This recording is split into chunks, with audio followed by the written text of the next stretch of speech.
What if the most powerful man in the ancient world, ruler of an empire stretching across continents, deliberately chose to sleep on hard surfaces, eat basic meals, and remind himself every morning that everything he owned could vanish tomorrow?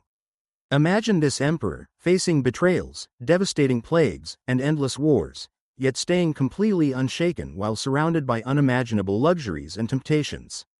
Now picture him transported to our time, bombarded by endless ads promising happiness through the next purchase, easy credit that chains millions, and social feeds designed to make you feel inadequate.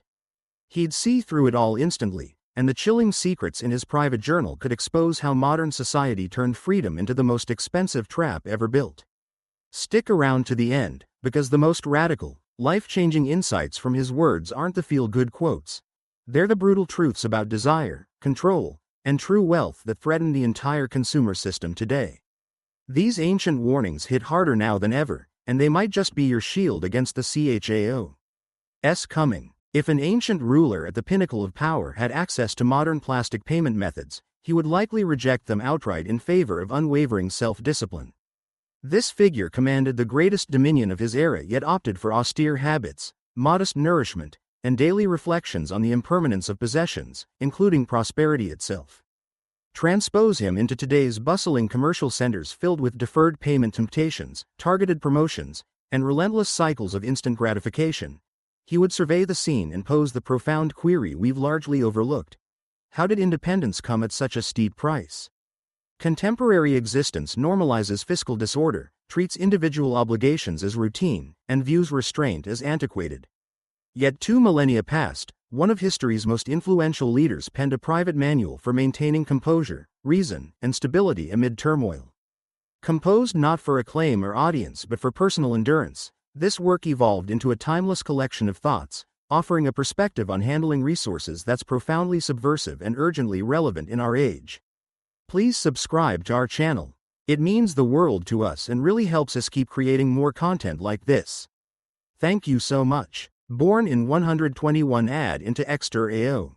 Ordinary advantage, with elite education, inherited assets, and ultimate ascension to supreme authority, he defied expectations of excess by embracing philosophical principles. Guided by traditions emphasizing excellence, moderation, and rational thought, he cultivated readiness for adversity, acceptance of setbacks, and detachment from false senses of dominance. Navigating epidemics, conflicts, disloyalty, and societal decline, his reflections retain remarkable equilibrium and precision. His pursuit wasn't ease but mastery over his inner world. Amid an era when his realm spanned vast territories and urban centers brimmed with exotic imports, he elected restraint, cautioning against overindulgence, skepticism toward admiration, and asserting that genuine prosperity resides inwardly, through unwavering principle even as surroundings descend into disorder. The renewed interest in these ideas makes sense, yet often we extract isolated phrases for fleeting inspiration while overlooking the broader context he navigated. A structure that amplified instability, now evolved into something far more sophisticated and pervasive. Current personal obligations in many nations reach unprecedented peaks, with carrying costs on revolving accounts exceeding 20%, awareness of basic fiscal principles alarmingly limited, and digital environments engineered to provoke expenditure, envy, and fleeting distractions. The outcome manifests as appearances of affluence masking precarious cycles of income and outlay, heightened unease across age groups, diminished stability, and increased vulnerability to influence. The apparatus thrives not on fostering enduring value but on capitalizing from emotional fluctuations. Here, these ancient teachings emerge as transformative, not through denial of feelings but by declining their dominion, particularly over resource decisions. External occurrences like widespread illness, market shifts, or strife lie beyond grasp, yet reactions remain within reach. Daily practices reinforce that transitions, deprivations, and scarcities are inherent, cravings breed discontent, and command over impulses forms the bedrock of liberty. These served as practical instruments, defenses against unpredictability, retaining efficacy today. Envision managing assets with the same detachment he applied to authority, eschewing outward displays, maintaining steadiness amid fluctuations, resisting urges for constant renewal prompted by marketers. Recognize that autonomy arises not from accumulation but from diminished requirements.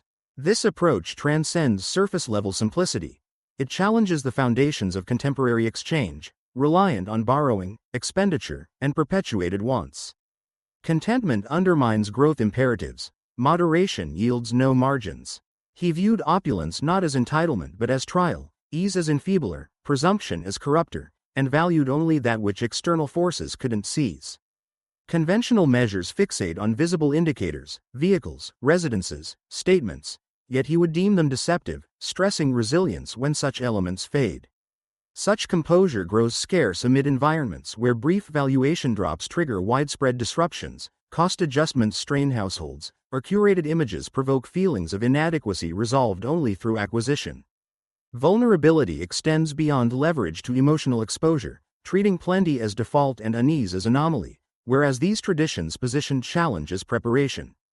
Intentional austerity, rigorous rest, occasional fasting, reinforced that hardship itself posed no threat. Reliance on approval, convenience, or results did. Apply this to contemporary handling.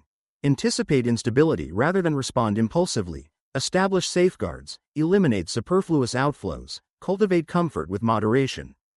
Dismantle notions that prosperity resolves deeper unrests, gauge progress by tranquility rather than totals. This constitutes resilient resource management, potentially the sole variant enduring widespread disorder. Observe surroundings.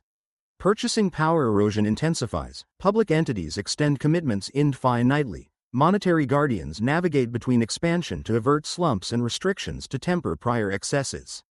Many lack buffers, insulation, or insight, clinging to optimism in higher oversight. Precedents suggest optimism alone insufficient.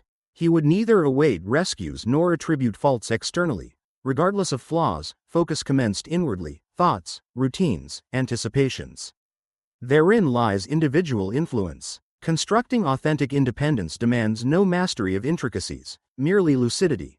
Discern essentials, examine fears of loss and origins, identify pursuits and ownership.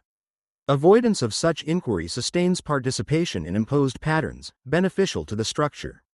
Yet seeking deeper understanding signals divergence from norms, sensing discrepancies in promoted achievement serving others foremost.